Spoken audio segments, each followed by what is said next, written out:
right, 24 minutes before 11 o'clock. Thank you for tuning in. I was reading a piece this morning, Robin, and let me just read it to you. One of the earliest costumed supervillains in cinema was the Lightning, who appeared in the 12-chapter serial The Fighting Devil Dogs, which came out in 1938. Wow. The Lightning character was a bad guy. He wore a black leather costume, gauntlets, a helmet, and a cape. Very similar to the character Darth Vader that was later created by George Lucas. Yeah. And George Lucas himself said, with both Star Wars and Raiders of the Lost Ark, I asked myself, when I was a kid, what did I really like? And of course, he liked the old serial adventures of the 1930s, and I'm not implying that he stole the idea, but I'm just thinking that the whole world of fantasy is a world that we like to be in for one reason or another. It's hard to explain, and I don't think it's male only. I think you ladies like it as well. Maybe there's different fantasies. I love the Legion of Superheroes growing up, Yeah, and no, they he- had Lightning Lad in there, a good guy. Oh, okay. All right. yeah, all right. he was okay. Anyway, we have J.W. Webb on the phone. He's a researcher, he's an historian, and he's an author. And he has written a book called The Legends of Ansu. It's a fantasy book series. There's another one called Go, and then The Shattered Crown, The Lost Prince, and Haven. And he wants to talk to us about fantasy. And what would the world be like without the genre of fantasy? That's what my notes say. Good morning, J.W. Webb. Good morning, sir. Good morning, Larry. I just wanted to add that I generally get up in that sort of outfit and walk around in it. The long cape and the mask and stuff. Yeah, it makes me feel more about get into the fantasy vibe. Are you wearing it now? Absolutely. There you go. So it's a pants outside the vest. Now, usually it's me. I'm the one who normally asks guests what they're wearing. But, well, at least we get that bit over to begin with. I think that the fantasy genre is really part of who we are and where we come from. It goes way back. I think of the example of cave paintings when they sketched those things on the walls back in the dark old days. They would have been thinking, okay, those animals they saw every day, they would have been, their imaginations would have been growing, and you bet stories would have evolved around that. And I think it's always been with us, Arthurian myth, Greek legends, many different aspects. But I think it's more than ever relevant in the 21st century because we are so busy, because our lives are so crazy. And I think that's why it's really taken off more than ever. I mean, we've got extreme examples, for example, Game of Thrones, and you can go right across to X-Men, even Mary Poppins. There are so many different strands to fantasy now. It really has something for everybody. Do you know the one thing that seems to be common, though, is you could have a fantasy like Star Wars, but the struggle between good and evil seems to be, it doesn't matter whether you're on Earth or whether you're in a fictional place out in the universe somewhere, or even in a different time in the future or whatever. It always seems to have that one part to it, right? The struggle of good and evil? I think you're right, and I think that's fundamental to who we are. And I think most of us are optimists and like to believe that good will ultimately triumph. Of course, George Martin's view on that changes things and turns it about, which I think is really good, but and adds a real twist to it. But I think most of us really like the idea that there's another place where actually the good guy gets to sort of, or the good girl gets to do the business and win. And I think good and evil's always been with us, and we're always questioning who we are and where we come from. So it's kind of, it's nice to have a part of your brain that taps into something, and you can actually see the positive things evolving. So I want to ask you about the books. But did you say George Martin? Yes. Yeah, the Game of Thrones. I mean, okay. Yeah, I was thinking of the Beatles producer. Oh, me too. Well, absolutely, him as well. Yeah, absolutely. Yeah, I love the Beatles. Well, okay, but just about that, I mean, weren't they creating fantasies for us? They really were. They really were. I mean, the '60s, I think, was such an amazing time. I mean, I'm really into rock, and I think what came out of the '60s and '70s really set up for the whole generation a new imagination. You get bands like Rush and Yes and some of these some of the stuff that they came out with back then, the concepts, but just feeded the imagination. Yeah, and the album covers. When you bring up Yes, I remember some of those album covers that the artwork. Incredible. Yeah, just incredible. Yeah. And speaking of that, I mean, when you are a fantasy writer, I mean, you have to have a special kind of a cover. You can't just get the words. You Yeah. You're right. Yeah. Larry, you're absolutely right. But I've been very fortunate. I come from a place called Cornwall, which is in the big surfing place, and everybody jokes that no one in Britain can surf because it's too cold, but we're a hardy bunch. We're a hardy bunch. But it's a beautiful place, and it's the westernmost point of southern England. And it's famous for Arthurian myths and legends. King Arthur allegedly was born there, a castle called Tintagel right on the cliff. But there's a guy that lives there who's terrific, a really neat guy called Roger Garland. And he is an incredible artist, and he, back in the 80s, designed a lot of the covers for the Tolkien books. And he did a lot of art for the Silmarillion and a great deal of stuff along that side. His wife, Linda, is a fantastic artist as well, and she does Arthurian stuff. They're really nice people. Well, I got to know him, and the upshot was he gratefully decided to design a book cover for me and some images. Oh, nice. Strength to strength, and I've now got a bunch of bespoke illustrations which actually feature through my books that add a real special something to it. So, yeah, I've been lucky there. Did you name your series the Ansu, the Legends of Ansu, as you were writing the first book, or did the Legends of Ansu come about when you had your second book? Well, it sort of evolved. I mean, I've been doing this for quite a long time, and on the back of, I used to be a long-haul trucker. I know that sounds kind of ridiculous in a small country like Britain, but I was basically a whale. Well, it's big enough to need trucks. Yeah. Yeah. It's got hills. I just lived in a truck basically during the week, and my imagination went, and I came up with the story of the Shattered Crown initially, and then I realized it was way too big for one book, so I thought, well, this is going to be a trilogy, and then it went on, no, this is going to be bigger than that. So I gave it another name for the whole thing, which was The Legends of Ansu. And so then from that, I created the website and called the website Legends of Ansu, and it all sort of morphed around that. The Shattered Crown was the first book, but now having written the Shattered Crown, I thought, well, actually, there needs to be a backstory to this. And that's the great thing about fantasy. You just keep sort of adding more characters and more situations. So I went back 1,000 years and introduced Gol, which is a much darker sort of mythic sort of tale. And the Shattered Crown follows on from Gol now, and it's a bit more light and breezy. And that will be followed by The Lost Prince, and the series will go on. So, but it all came out of a truck cab, really. Oh, that's fascinating! Wow. So you were fantasizing about your fantasies. So yes. So yes, does the word have a story? Ansu, does it have a story? What, the actual the world? I'm sorry. No, the word Ansu, does it have like? Ansu, yeah. Well, it does. It was. I was just looking for something short and easy to explain, and it sort of came out of that, really. No specific idea, but it just seemed right for a world, and the world is kind of similar to ours. It's 9 planets evolving around a sun, but we've got the sort of ancient evil in the depths of the world. That's it's actually the buried head of the guy that is the enemy of the world, and he's waking up. So there's this ancient sort of nastiness that's creeping back, that's causing lots of problems.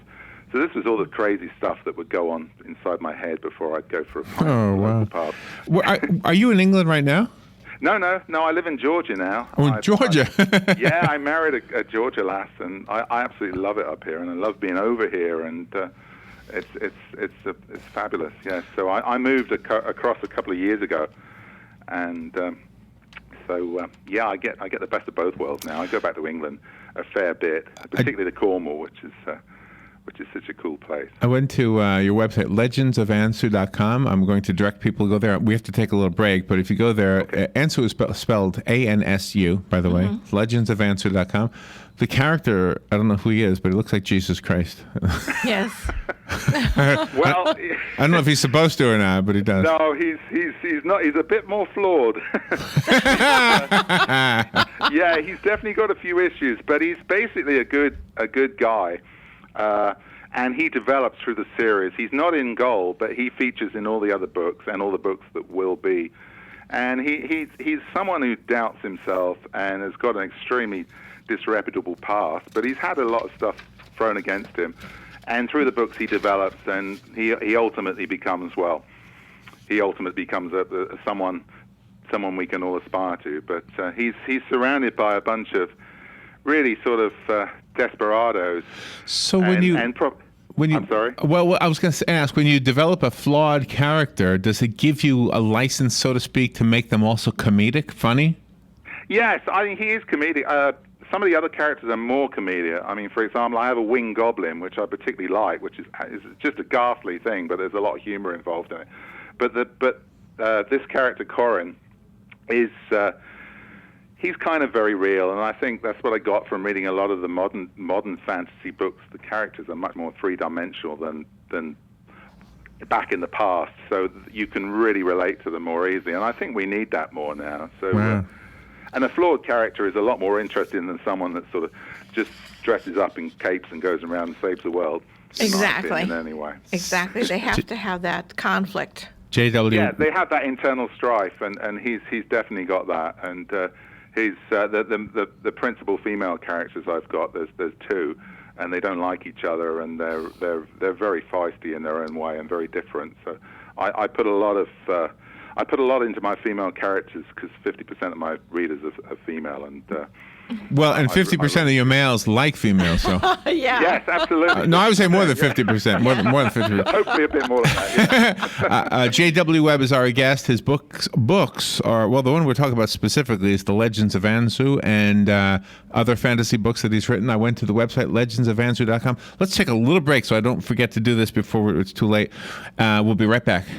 The weather is brought to you by myfwc.com. Safe boating is no accident. Today, tomorrow, and Sunday, it looks pretty much the same. Sunshine will mix with some clouds. We'll have a thunderstorm that'll spread from near the coast early in the day to further inland by the afternoon. Highs will range from 90 to 93, and it looks like any thunder shower will be around in the evening hours. It'll dissipate and turn out partly cloudy with lows in the mid to upper 70s. From the Florida Weather Center, I'm meteorologist Maggie Johnson.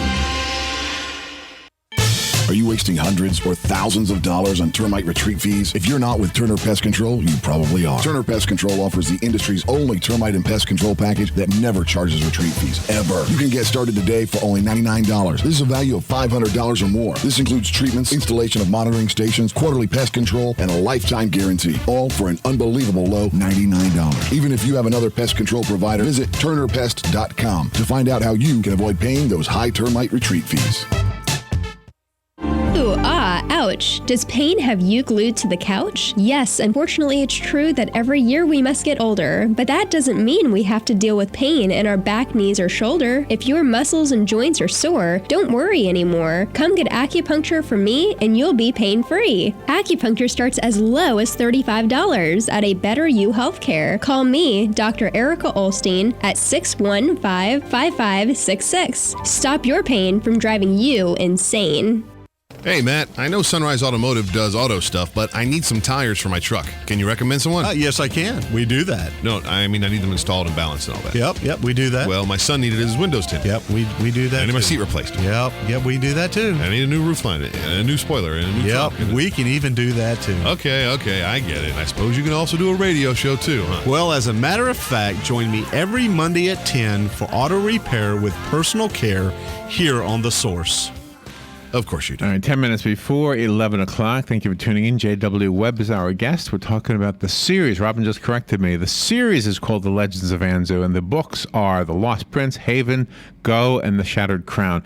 And we're getting to learn about J.W. Webb. So you've been doing this. You know, what is your feeling when you hear a radio guy say, We'll be right back with fantasy writer J.W. Webb? I mean, it's got to feel great. I mean, you're living the dream that you dreamt about in the cab of that truck. Yeah, it's really scary to hear that name. I think, who is that guy? Do I know that guy? Yes, it really is. I mean, I probably came up with the idea of this initial character and a loose plot 20 years ago. And I used to draw, even when I was a small boy, I used to draw little maps. I was a great Tolkien fan, and I used to sort of spend half my childhood in his world. and then I joined the British military, and that kind of knocked it out of me for a while. But it was always there, and yes, I am living the dream. It's fantastic, and I really appreciate, being able to after sort of half a decade driving trucks and working many hours. But even at that time, I was able to sort of build this world and bring it into being. And I guess because I had all that time, it enabled me to create what is really quite a mass of characters now. And I also do a weekly blog, which the last one focused specifically on one of the characters, and I'm going to do that probably every 3 blogs, is let one of the characters in. Well, actually, they give me no choice because they are a rough bunch. They just jump in and wave their swords around, and I just say, okay, get on with it, be it on your own head.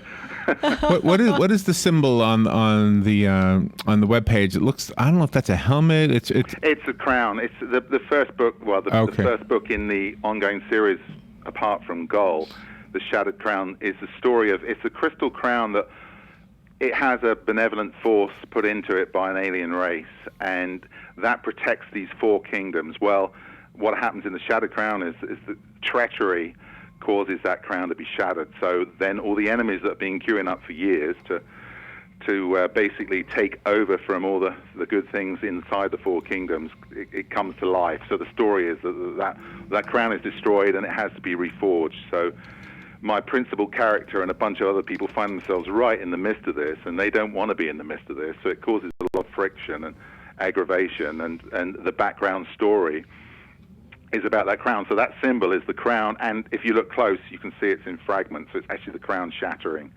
Oh, okay. Back, yeah. That was designed by Roger Garland over in Launceston in Cornwall, and you've got really good reviews on the books on Amazon and the other places where there are reviews posted. So who are your readers? What are they communicating to you?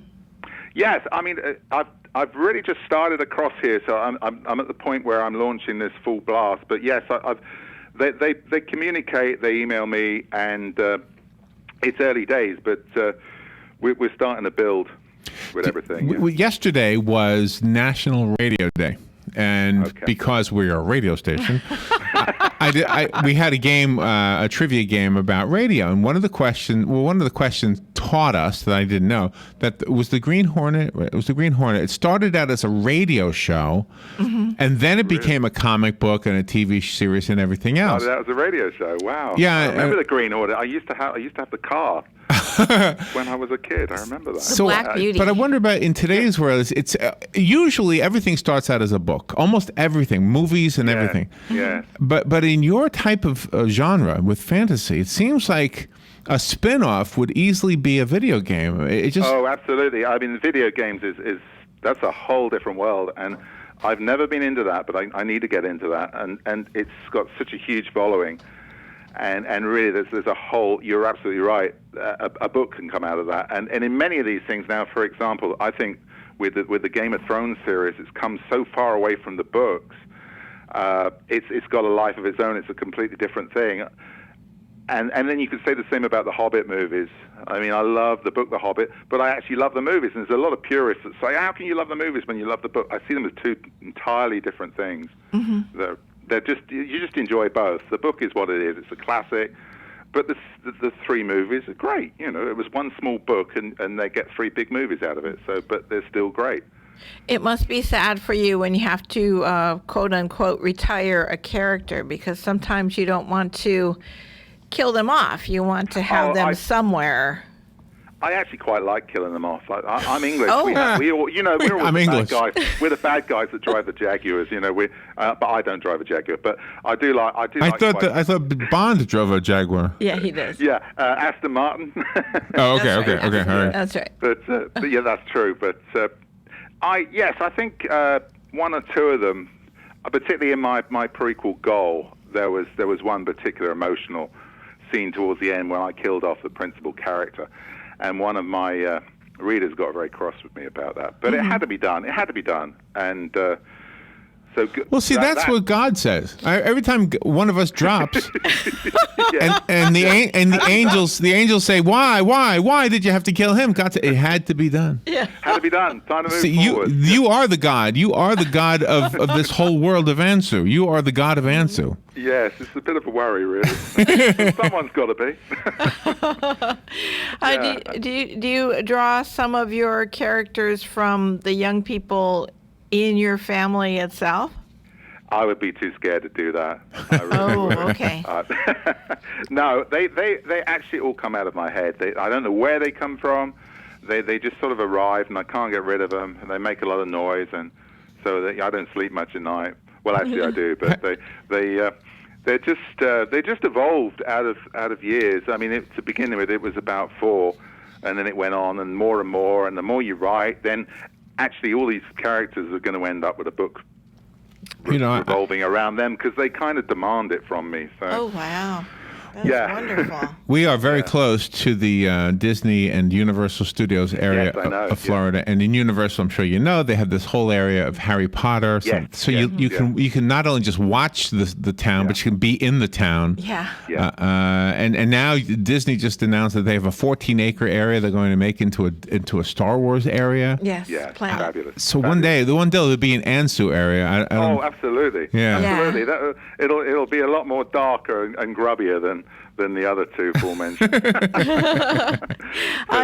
You have to balance the characters, though, with their emotions. And does one character stand out among the rest as to like being on the verge of becoming so emotional that they have a different personality?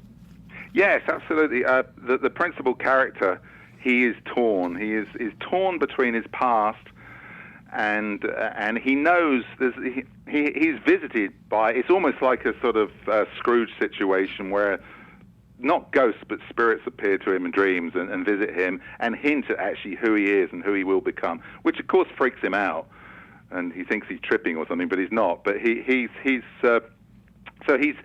torn by where he comes from and where he's going, and he's got a feeling about where he's going, but he doesn't want to go there. So there's a real anguish inside him. Another character is the Queen, and she has the royalty thrown on her. Her father's killed, and she's young, and she doesn't want to be a queen, and she throws herself. And these two are drawn to each other. There's a sort of romance, but it's a very, very anxious romance, and there's a lot of feistiness goes on. It's sort of not dissimilar to the relationship of Han Solo and Princess Leia, only that sort of thing, that sort of tension, but mutual attraction, mutual dislike. And then there's another lead character who's the cousin of the Queen, and they don't like each other at all. And she sort of gets involved in it as well, but that's more in The Lost Prince. That's more in the book. That's incidentally, that particular novel will be out in a month. The Lost Prince. Yeah, so it's just about to come out. At the moment, Gull and Shattered Crown are out. The other book you mentioned, Haven, is a short ghost story about Cornwall, which is actually nothing to do with the legends itself, but it features in the website. Oh, wow. J.W. Webb, thank you for being on the air with us. The website is legendsofAnsu.com. ANSU is how you spell Ansu. Thank you so much. That was great. I've become an instant fan. Well, thanks, Larry. Thank you so much for welcoming me on, and thank you too, Robin. All right, and we will be right back. 70 AM, 96.3 FM, The Source. Fox News Radio, I'm Million Wu. Already high tensions are spiking on the Korean Peninsula. The South Korean president, dressed in army camouflage, 군은 북한의 추가 telling troops